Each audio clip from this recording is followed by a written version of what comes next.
opponents and their experimentation with vehicles that the Germans, as brilliant as they were, simply could not have come up with on their own. This was not a laughing matter. This wasn't something that everybody chuckled about. This was simply a fact of life, and all those involved in this project were aware of that. Now, having said that, phase two of this discussion with my uncle revolved around his statement to me that von Braun had stated that he had in fact left this world, been on another world, and had actually physically seen beings not from the Earth, and had been transported there and brought back by these beings. This, and again, no laughing matter here. This was very serious, and I took all that. Well, I guess as stoically as I could, considering I'd never heard that before, and I was trying to make sense of this. And all I can tell you is that this was carried on by a second conversation I had with a man by the name of Clark McClellan. Clark is a friend of mine. He resides in Florida. He is one of those men that you're blessed to know once in life, and Clark was hired at the same time as the original 7 Mercury astronauts in 1958. He came on with that research team and exploratory team, and continued to work at NASA until about 1990, when he left the agency. I can tell you that he had the highest level of work with NASA and with all of the astronauts. He knew all of them personally and was good friends with virtually all of them. Now, before someone out there says, well, how do you know all of this? Well, Clark and I have had many discussions about this. He and I were on a radio show together a couple of years ago in which all of this was very public. So I'm not saying anything here that would jeopardize Clark any more perhaps than he was jeopardized at the time that he released this information. But he was one of those that would set in the mock-up of the capsule, or the later the space shuttle, and it was his job later in his career to be pretty much of a cargo bay supervisor. There's, I'm sure, a better word for it, but I can't think of it right at the moment.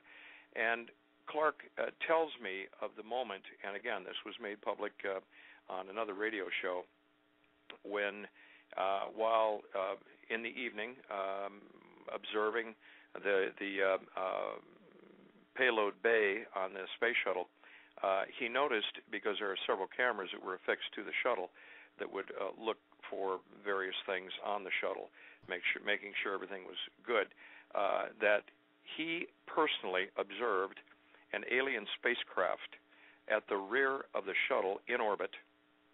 And when the cameras came back into the payload bay where the actual satellite that was to be launched was located, he personally observed an alien in the cargo bay with 2 of our astronauts. The alien, as he described it, was not quite twice the size of our human astronauts.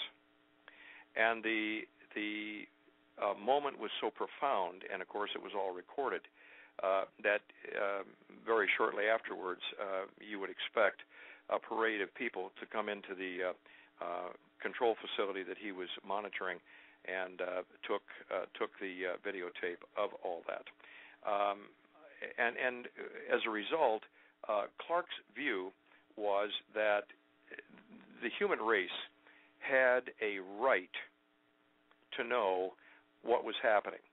And you understand that NASA is a subsidiary of the Pentagon, that virtually all of the pilots and all of the crew members are either attached to the military, therefore they are held under a secrecy oath, which most of them, in fact, the vast majority, honored through the years. There were a couple of the astronauts that toward the end of their lives began talking about the experiences they had. Clark tells me that it was very common that virtually every flight of every kind ever launched from the Earth with humans aboard viewed either spacecraft or other entities in space, that this was not uncommon. In fact, it was quite common. And so you've got not only the rumors, if you will, of this taking place, and as I say, this is the first time I've ever discussed this publicly. My sources here are impeccable. There is no one that could argue their standing. This is not a matter of some unknown entity or I'm trying to protect someone. Clark McClellan, to me, is a hero. He's a man who not only was involved deeply with all of this, but he took the ultimate step and jeopardized, frankly, his pension and his safety by doing this, by revealing this. But he felt mankind had a right to know. And I have spoken to military people as well that have been involved in other sightings and police officers as well. One called me about a year ago from southern Wisconsin, southwestern Wisconsin, and said that he had seen something he absolutely could not explain, had no previous basis ever in his life, hadn't even heard of anything like it, an incoming what appeared to be meteor that stopped in space, and instead of being a meteor like the one we saw recently in Russia, that type of profile was literally changed in front of his eyes. It changed from a meteor-type looking thing to an orb, a green orb, quite large, that was hovering, he guessed to be maybe 2 to 3 miles from his location. I get reports like this, fellas, and other reports, too, that we're going to talk kind of in conjunction with this tonight, from people who are saying, what, and of course they ask me, and I'm not a research scientist. I can't give them hard and fast answers. All I can do is speculate for them and say, look, we are no longer talking about things that have no basis in fact. We're not speculating about something 150 years ago that somebody might have seen something somewhere, but they had absolutely nothing to compare it to. We know what is taking place. We have high-level individuals who make this their life's work, as does Tom Horn and others that you've been interviewing recently, that know full well that we are looking at the imminent revelation of these so-called secret entities, the ones that have been so difficult to pin down.